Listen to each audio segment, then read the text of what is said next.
Welcome back to another episode of Shootin the Shit with Susan live. Today is my Friday Q&A. So if you're joining me live, hi Peter, hi Helen. Thanks so much for being here. Let me know where you guys are tuning in from. It's always nice to know where in the world you are. Just drop it in the chat down there. I'll be glancing over at the chat as I do my Q&A today. If there's any questions that you have live, I'd love to hear it. But otherwise, shoot me a DM. I also have a chat thread going where I solicit topics that you want to hear about. So let me know what your questions are, and I will put those on the list for my next Q&A, Shootin the Shit Live with Susan. So I am Susan Morgan Taylor. I am a specialist in women's sexuality and a sex therapist for couples, specifically working with couples who are on two different pages when it comes to sex and libido, helping them get back on the same page, and really also helping women drop more deeply into their pleasure. That's really my jam, is helping low libido women really find their pleasure and be able to enjoy sex, because I think the world is a much better place when sex is enjoyable for everybody, and especially when women are experiencing their own pleasure in that. So let's get it on. Let's dive into today's topics. I had some great questions that came in over the last few weeks, and I'm going to go ahead and read what we're talking about. There's several things I'm going to be covering. So I'm going to be talking about premature ejaculation. What can you do if you're struggling with that? We're going to talk about bringing back the bush. I love this. I had a subscriber who wrote in about why do women shave their bush and let's bring it back. I want to speak to that. I love it. Thank you so much, Roger, for dropping that in. We had Angela also asking about how to let go and have more pleasure. I'm going to talk about some sex positions, technique, and then also had a subscriber who wrote in about how do I get her to want me more. Okay, so yeah, these are such good topics. I'm super excited to dive in with you here today on this. So let's get it on. Let's get started. So let's start with what Roger had to say. Okay, this one is so fun. Roger, he says, I'm baffled why women are removing their bush. It's a beautiful thing and leaves nothing to the imagination when you wax or shave it. Are all those gals with shaved haven aware that your hair/pubes are an extension of their nervous system? Yes, more hair, more sensory pleasure. Call me old-fashioned, bring back the bush. Roger, rock on, brother. I am so glad that you brought this topic up, because I really believe that, the shaving of the bush, the waxing, what I call like the bald beaver, that has become such a modern day fad. And even to the extent where there are some men who are like really grossed out by the pubic hair. Personally, you are exactly right. Like, I think keep a little bit of bush down there. Like, if you want to trim it, you want to coif it, you want to color it, but don't take it all off and create baldness. So what you're speaking to, Roger, is exactly correct. So what happens is the nerve endings, the bulb of the hair goes into the skin and actually has sensation. We remove some of our ability to feel sensation when we remove all of the pubic hair down there. Now, what I would say is, like, don't laser it off. If you're out there and you're experimenting with going bald and shaving or waxing, hey, do what you love, do what you like. But I really would recommend don't do the laser removal where it's a permanent thing, because you can't get that back. And the other thing that we tend to forget about the pubic hair as well, yes, it creates more sensation, but it's also there for a reason. It also helps to protect the skin and keep it from chafing. It also helps to keep... it creates pheromones as well. So if we're removing that, we're actually removing an aspect of our sexuality. So I love that you mentioned this, Roger. And anyone here joining me live or watching the replay, can you drop down in the chat, what are your thoughts about the bush? What are your thoughts about the pubic hair? I actually did a podcast episode. I have a podcast called the Sex Talk Cafe. It's out there on any of the listening platforms that you can find. But one of my very first episodes was called Bring Back the Bush. The bush is back. Let's bring it back. Skip the buff and keep the fluff. And I give I think I've got like 8 or 10 reasons about why keeping our pubic hair intact is really beneficial. It's there for a reason and it serves a purpose.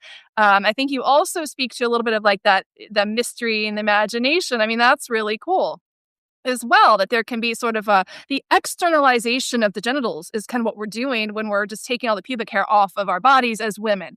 I know a lot of men also that shave their pubic hair, maybe for different reasons. I think mostly because it's become sort of this cultural norm to think it's gross or disgusting or that's so 70s. But hey, man, the bush is back.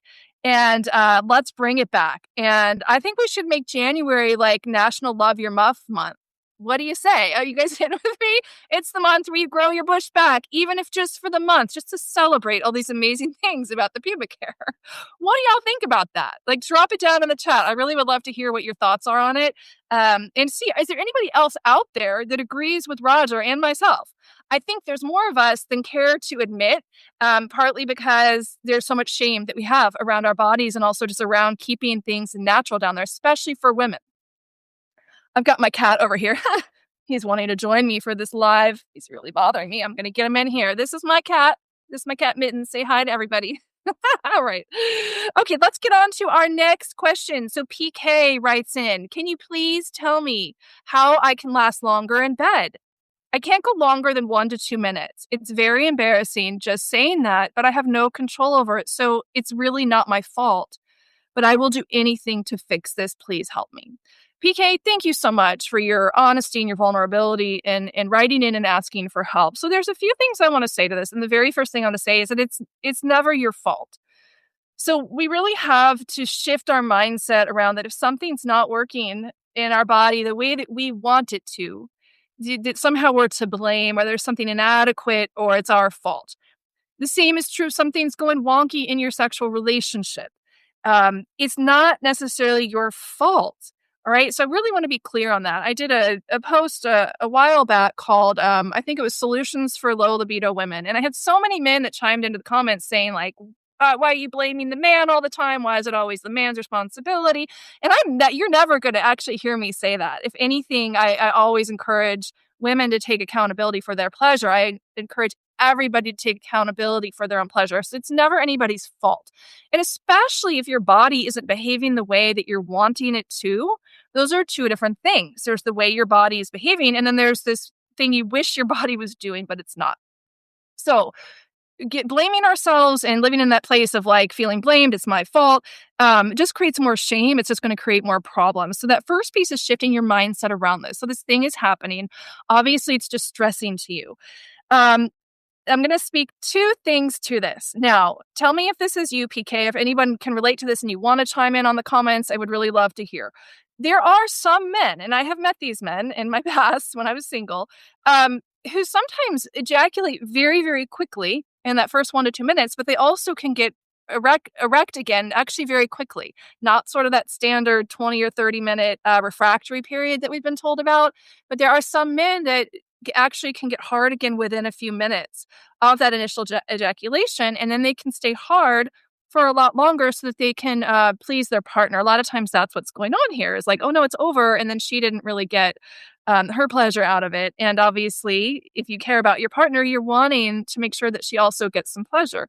So this could be very distressing. So what I would invite you, PK, is that have you been able to maybe give yourself a little time and space to see if your erection comes back online? It really just might be how your sexual nervous system is wired. I am a believer that we need to learn to last longer and to extend the act of lovemaking beyond just a couple of minutes. And partly that has a lot to do with, for most women, how our sexuality is wired. We tend to need a little bit more time to get the water boiling, so to speak, right? And it can take several minutes. It could take an hour. I mean, it can take some time depending on the woman and the day and all that. And so if sex is over at the point of ejaculation, oftentimes she loses interest in it because she often doesn't know either that her body just needs more time or that something else is possible. So I am an advocate for that. I'm not an advocate for making yourself wrong or shaming yourself. And I think if that's what's happening right after you ejaculate in those first couple of minutes, that's going to get in the way of your ability to get an erection again.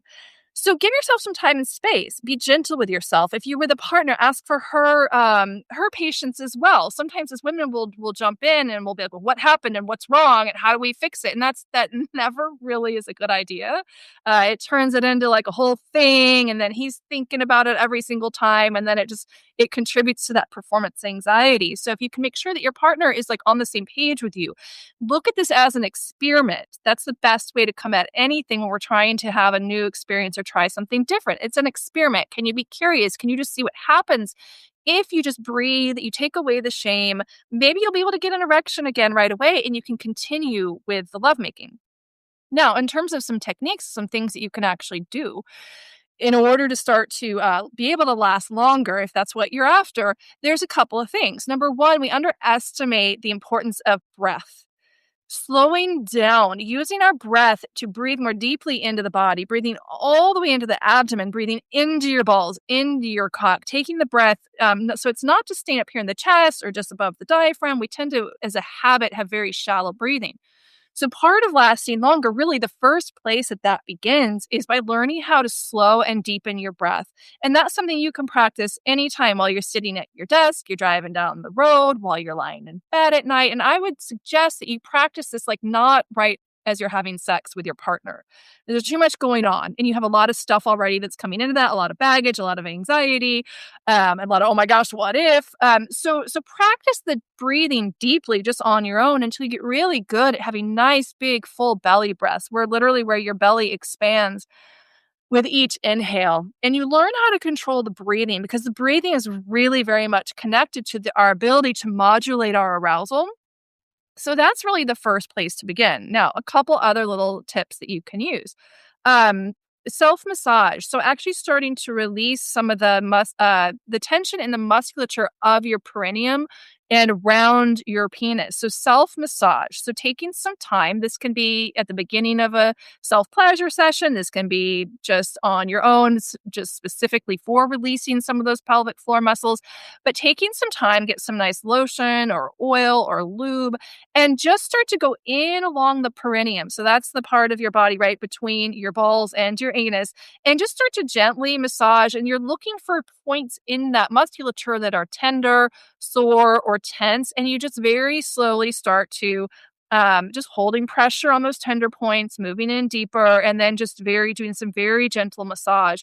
You can also do massage around your balls, and around the pubic bone right above the penis. So we can hold a lot of tightness and tension in the musculature down there, which sometimes can very much work against a man if he's trying to last longer in bed. We want to have a pelvic floor that's strong, but not too tense. So that's another thing that you can do. And then the very last piece they'll give you, PK, and anyone else here listening who's interested in learning how to last longer, or if you're struggling with premature ejaculation, there's a practice that you might have heard about called edging. So edging is where you start to work with your arousal level just on solo pleasure. So through masturbation or solo pleasure. So actually setting aside time where you're learning how to gauge your arousal. What's happening when there's premature ejaculation is you're going from like zero to 100, like in minutes and sometimes seconds. Like it's really fast. So one of the things that I would invite you to do is set aside time to self-pleasure. You're using the deep breathing, you're doing some of the pelvic floor massage, the perineum massage, but you're also starting to gauge your arousal levels on a scale of 0 to 10. And so you start to create more awareness and more consciousness around what does a level 1 or 2 feel like? Oh, what does it feel like when you're at an 8 or a 9? We start to slow it down. And it's okay if you ejaculate really quickly during those first few sessions. Like, don't shame yourself. Again, come at this like you are a scientist. You're conducting an experiment. You're getting curious. You're starting to notice more sensation in your body. You're noticing what happens. And just begin to work with your own sexual nervous system. And so over time, what you can start to do is you can begin to gauge what does a 1 or 2 feel like versus an 8 or a 9. And usually when you get up to an 8, sometimes it's like that it's too late to turn back. That train is leaving the station. Okay, so edging is to be done as a solo practice. Because that's where you're going to be able to cultivate the skill. Again, if you try to do this just everything all at once while you're having sex with a partner, like it's too much too fast. There's too many other things going on. You want to get really good at that skill first, and then you start to practice while you're in partnered sex. Okay, PK, thank you so much, because I know that's such a common problem that so many men struggle with, and I hope that those tips help you and help everyone who's here watching. If you have not subscribed to this channel yet, to my Substack, Shootin the Shit Live, please make sure you hit the subscribe button. Do it right now. I would love to have you here. That way you get all the updates, and every time I do live or I have other things I offer. If you're watching on YouTube, same thing. Hit that subscribe button. It really helps me out. Okay, let's move on to the next question. We had Angela who wrote in. Angela said, I have a very hard time allowing myself to have pleasure and letting go. I can't get in my headspace to allow myself to feel good. Or let's see, maybe it was, how do I get in the headspace to allow myself to feel good? Or I have a hard time getting in that headspace to allow myself to feel good. So Angela, what you're speaking to is it's a very, very common challenge. It's a challenge that a lot of women have. And not just women, men have this too, but as a specialist in women's sexuality, and specifically women who have challenges experiencing pleasure, the ability to be present in the body, meaning that we're fully here, we're noticing sensation, we're not up in our head, like observing ourselves, worried about what our partner thinks or thinking about what we're going to have for dinner later. We're fully present in the body with sensation. A lot of women have a hard time with that, in part because of how our brains are wired. We're literally wired to be plugged into our environment, to sense everything that's going on around us. Um, and so it can take a little bit of time for us to kind of disconnect from our context, right? Like kind of pull all of ourselves back into our bodies so that we can be fully present. So what I would suggest to you, Angela, is making sure that you're giving yourself enough time and identifying like what are some things that you need so that that can happen. So it's not necessarily all entirely on your partner to get you there, but what can you do ahead of time that can help you feel more relaxed? For example, taking a hot shower or a hot bath, lighting some candles or essential oils, giving yourself a little self massage, asking your partner to give you a massage, maybe even just doing some nice deep breathing, maybe turning on some kind of a mindfulness practice where you're bringing your sensations fully into your body. I have a practice called the sensual awareness meditation, which is exactly for that. It's a very simple practice designed to actually help you come into your body through just focusing on physical sensations. If you'd like a copy of that, shoot me a DM, or anyone watching or listening to the replay. If you want a copy of that sensual awareness practice, just hit me up in the DM, or you can drop a comment below too. Just say, I don't know, like drop in sensual awareness practice, and I'll send you a link where you can get a copy of that meditation practice, which is very simple. And it's really just a way to start to strengthen our capacity to be more present in our body instead of kind of up in our mind, where a lot of times we're self-evaluating. What do I look like? What do I sound like? Oh my gosh, what if someone hears this? What if the room is too cold? The lights aren't right. So some of us are wired such that the context very much influences our ability to relax. Okay, so there's a different scale that can land on.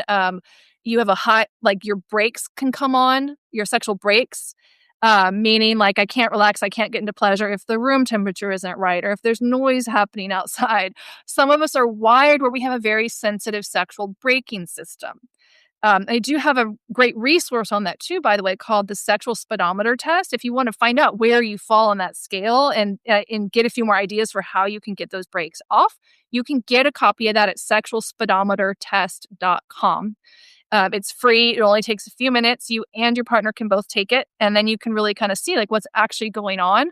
Because we have to know like what's actually going on before we can find a solution for it. But based on what you're describing, my guess is that you have very sensitive brakes, meaning that the inhibition system kicks in, and it's very hard for you to get into that state of relaxation, which is necessary for us to be able to experience pleasure and to experience arousal, sexual arousal. It comes out of a state of relaxation where we are in our parasympathetic nervous system. That's the part of us where arousal happens. We're sort of the some of the autonomic aspects of our nervous system, like digestion, those kind of things happen through that. And in order for that to come online, for pleasure to be available and for arousal to happen, we have to get out of the sympathetic. We have to quiet the sympathetic nervous system. That's the doing part of our nervous system, the fight or flight, the planning, the get stuff done, the action, right?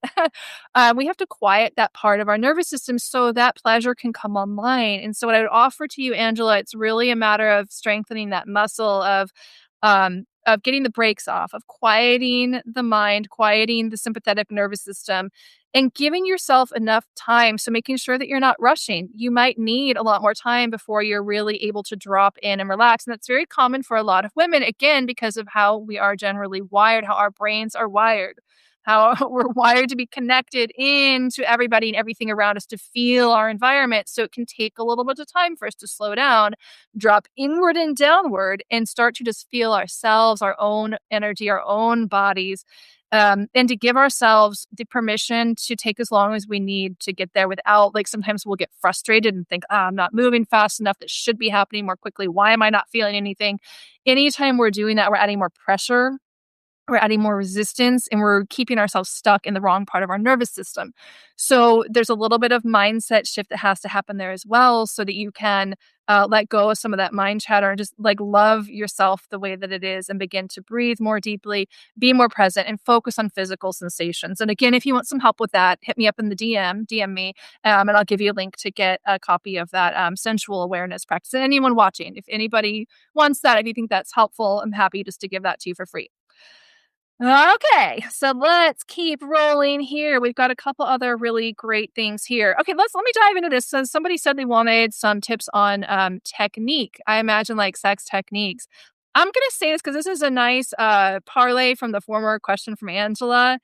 Uh, there's really only one technique that if you get really, really, really, really good at this, you won't really need any other technique. Now, there's certainly other skills we can learn. There's tricks, there's, cool things we can learn how to do. That's great. But without this one technique, all that's going to be completely pointless and not as effective as it could be. And the number one technique is a technique called presence. It's just about learning to be fully present and in the moment. And when I say presence, what I mean is actually presence in the body, where we're fully here now. We're not up in our head planning the future or thinking about what happened yesterday. And we're also not in a place where we're sort of overanalyzing ourselves, right? Like, I can't think of what the word is. I'm looking for that, but sort of self-conscious, like, am I doing it right? Is this right? Is this good? Is he liking it? Is she liking it?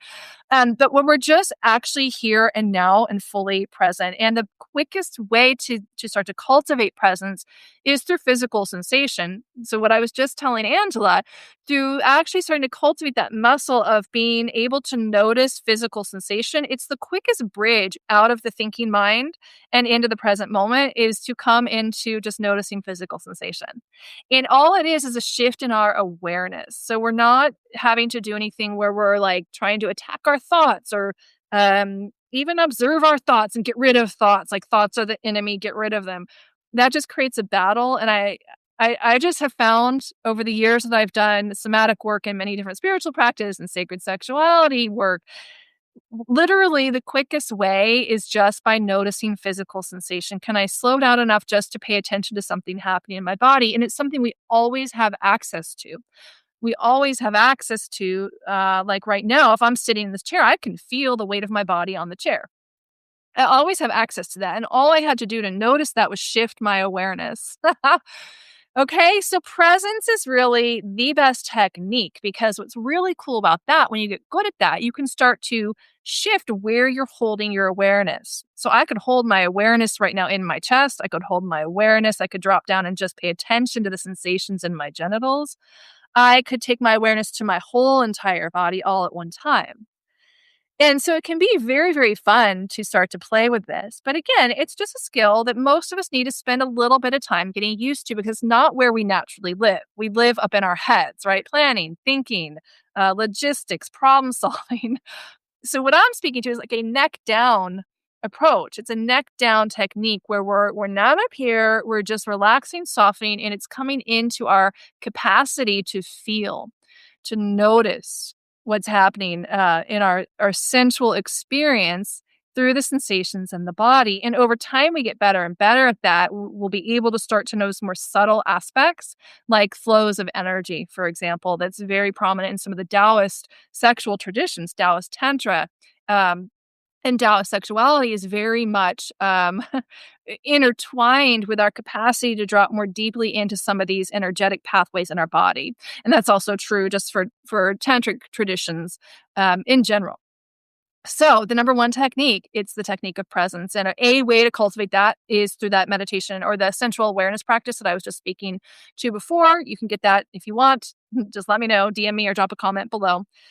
Okay, so let's go ahead and move on. Okay, I've got one from Tony, but let's talk about sex positions because somebody actually wrote in about that, wanting some tips on sex positions. So I want to give you just a specific technique or a specific position that I think is really, really useful in the event that like, let's say you're just really tired, like you've had a long day at work, you want to connect, your partner wants to connect sexually, but you're feeling kind of tired. Like you just, oh, there is a technique for that. There's actually a sex position for that. It's the very same sex position as well if you have pain in your body or if you're experiencing maybe back pain where you just can't be as active as you were maybe when you were younger just due to changes in the body. Maybe there's been some kind of injury or surgery, and you just can't do some of those positions that maybe worked well for you before. This position is the solution for that. This is also a really great position for women who are maybe going through the midlife transition, the menopausal transition, and maybe they have discomfort during sex, and just what worked before is like not working as well now. Okay, so this number one position is one of my favorites, and it's called the scissors position. I actually did a video on this. If you look back, what was it called? I think it was called the a sex technique for when erections fail, something like that. Because how we use scissors, now you can use the scissors position when you have an erection, but you can also use it when there's not an erection. So if you have challenges with erectile dysfunction, if that's an aspect of what's happening for you, the scissors position is an awesome position that can be used even when there's not an erection. And so it's really hard to explain it. I've done it lots of times, but it's a little bit weird to explain. So what I'm going to do is in the next week or two, I'm actually going to do a post where I'm going to demonstrate scissors position with my partner, fully clothed, by the way, just so you can understand how to do it. What's so beautiful about it is we use a lot of pillow. It's a very relaxed position for lovemaking. So it's not used for like very active active actions during sex. Is actually used for a more relaxed style of lovemaking where we're not so focused on creating excitement and we're more focused on relaxation, surrender, and the cultivation and the noticing of sensation in the body versus excitement based sex, which is what most of us are familiar with, right? It's all about like making sure that there's enough thrusting and getting to the climax. Scissors position is a really beautiful position for learning a bit of a different approach to sex where we're coming at it in a much more relaxed, non-doing, non-goal oriented fashion. So we use a lot of pillows. We put pillows under the head, under the hips, and it's not about creating lots of sensation. It's about relaxing and still connecting genitally whether or not there's an erection. So you use a lot of lube or oil in order to get the penis into the vagina. You lube up both parts, and then very slowly, if there's no erection, you just very gently insert the penis in the vagina. And it only goes in an inch or two, but that's okay, especially if there's no erection or if she's having some discomfort from penetration. This is still a way that you can connect genitally and even sexually in a very relaxed way where you kind of feel like you've had that sexual connection in a way where maybe it's not possible due to pain. Because also it's very relaxed and we're using a lot of pillows for support under the hips, under the head, it can be a really lovely solution for when there's pain in the body. If you've had an injury or surgery or something like that, where the traditional sex positions just aren't doable anymore. So it's called scissors, and the best way to describe it is kind of like where you're connecting genitally, where the man is laying parallel and the woman is coming perpendicular to him, and you're interlocking the legs and then connecting the genitals that way. I know I'm trying to show you here on the screen. It's really hard to explain verbally. It's much better to actually see it demonstrated. So stay with me. I'll be putting up a video here for you guys where I'll be showing that because it's a position that I love and I do teach couples how to use that quite a bit. And so I think it's going to be a really great resource for those of you who are curious and kind of interested in having some other options for sex positions other than the ones that, that we all know about already or that maybe aren't working for you anymore. Okay, awesome. Thanks everybody for being here. Again, if you have not yet subscribed to Shootin the Shit with Susan, please just take a quick minute and do that right now. It's free to subscribe for now. It's free for now. So go ahead and subscribe. That way you'll be sure to keep up to date on all the cool stuff that's happening over here and the community that we're building around this. Really excited. In the next few weeks, I'm going to start having what I call a deep dive, shooting the shit deep dive. I'm going to be bringing on other people with other ideas and thoughts to shoot the shit with me on a different topic. So I'm excited for that. That's coming up in the next month here for 2026. If there's certain things that you would love to hear about, or that you'd like to shoot the shit with me about, let me know. Drop it in the comments, shoot me a DM, or join the thread. I've got a thread soliciting different topics for these lives that I do. Just drop a comment in that thread. Let me know, and I'll do my best to, to get an expert on or to shoot the shit with you on these Friday lives that I do. So be sure to subscribe so that you stay up to date on all of that. Okay, this is our last question for today. This comes from Tony. And Tony, I just thank you so much for writing in and kind of letting me know what's going on and reaching out for help. I know that it's hard sometimes. These things are sensitive, um and a lot of times we think that we have to struggle through this all on our own, or we don't want other people to know that we're having some challenges in intimacy. But I'm going to tell you, every single one of us, myself included, it is a normal thing to struggle in this area from time to time. No matter what you know or how good you are, we all hit roadblocks. So thank you, Tony, for writing in this question. So I'm going to go ahead and read what Tony wrote.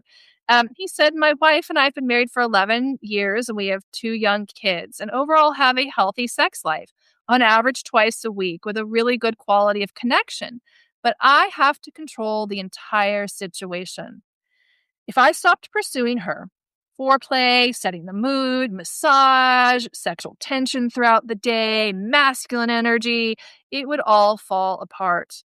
It can be exhausting at times, all give and no receive. She puts in 0 effort into our sex life. I have done experiments in the past where I don't pursue her, and we immediately fall into a dead bedroom. I have talked to her about this. She just says she likes our sex and likes to be pursued and doesn't really like initiating. What are some things I can do to tilt the scales? Wow, that is really tough, and I really feel for you, Tony. And what I want to speak to again here, is really like my stance on this is she's being a pillow princess is what's happening here. All right. If anyone knows that term, that's like, oh, I'm just going to lay back and just be pleasured, and I don't have to do anything or give anything. It's all on the man to rock my world, and it's all on him to make the sex great. And I don't want to do anything other than just show up. All right. So this is really a problem, because the truth is that the sexual relationship and the sexual journey, it's a journey. It's something that you both are responsible for. And I think what you're speaking to, Tony, is something that I see all the time. And I've been a sex therapist now for over a decade, and largely a specialist in women's sexuality, but I primarily end up working with couples, because when women either aren't interested in sex, low libido, or what you're describing, they're showing up for it, but they're not willing to really put in any effort to meet your needs.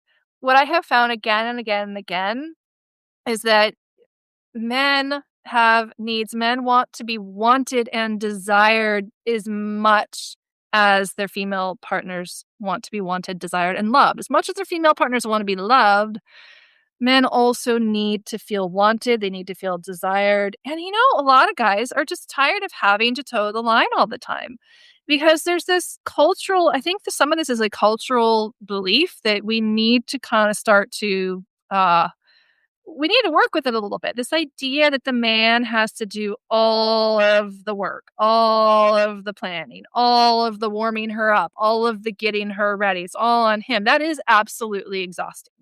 And what I will tell women, like if your wife were here right now, Tony, like I would encourage her to kind of get on the stick with this, to not put all of that on you. It should not all be on you. But look, you've been married, you said, 11 years. So I'm assuming this is it sounds like this has always been the case. So what I think that is required here is you need to sit down. We have sexual needs. We have needs in relationship. Your need is not being met. You have a need to also be wanted and desired. You have a need, and I'm sure with 2 young kids, that you need to share the load here a little bit with the intimacy. That needs to not all be your responsibility. I mean, that's no different than saying, hey, honey, the kids are all you. I'm just going to put my feet up and watch football. right? You take care of the kids, do the dinner, do the laundry. I'm just going to watch football. Like she's essentially doing the exact same thing to you in the bedroom of making you entirely responsible for her pleasure. So she needs to get on the stick and start to take some responsibility for her own turn on, in my opinion. Um, and this is really it needs to be a conversation between the two of you. She obviously has some beliefs here, it sounds like, that it's all your job to do all of the initiating. And just because she likes being pursued, that's fine. And that might be sort of the main thrust of her sexual essence, right? We have the pursuer and the pursued, which is very much just how we can be naturally sexually wired. The feminine essence likes to be pursued, not be the initiator. The masculine essence is the initiator and the pursuer. That doesn't necessarily mean what your gender is, right? But that's the essence that we tend to have, where our turn on largely lies. So for her, obviously, it's being pursued, and maybe being the initiator is not natural for her. But what you're speaking to is really an aspect of how you feel loved.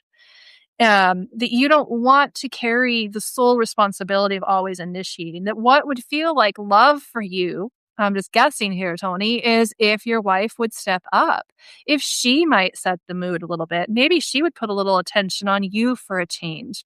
Um, Maybe she would get herself warmed up a little bit before sex happens so that it's not all 100% on you. What if she was like hot and ready to go when you walked in the door home from work?